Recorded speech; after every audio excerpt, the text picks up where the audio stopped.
nakapagpatayo ako ng 6 million na bahay, 3 sasakyan.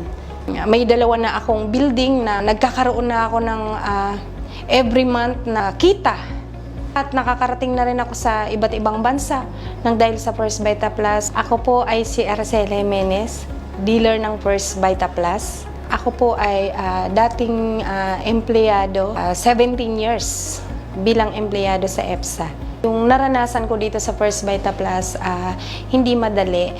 Nung ako ay sumali dito sa First Vita Plus, una ay gusto ko nang tumigil. Ayaw ng asawa ko dahil nag-abroad siya, napapabayaan mga anak ko. Nung una, mahirap talagang gawin ang First Vita Plus.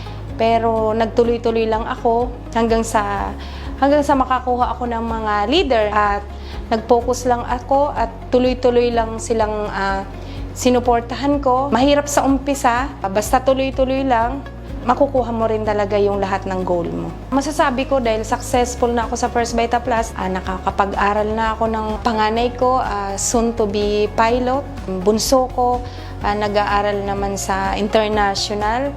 Tapos syempre, may nga kanya-kanya na silang savings. Unang-una, nagpapasalamat ako sa Panginoon, sa First Vita Plus, kay Ma'am Doy, Sir Sok, at syempre sa upline ko kay Roderick Trilles, at syempre sa aking mga leader at sa aking mga dealer. Ang dahil sa kanila ay nabago ang aking buhay sa First Vita Plus. Sa mga hindi pa dealer, masasabi ko lang, wala tayong ibang titingnan dito, yung mga successful na tao. Maniwala ka lang din na kaya mo. Ang kailangan mo lang talaga, huwag kang makikinig doon sa mga taong may hina ang loob.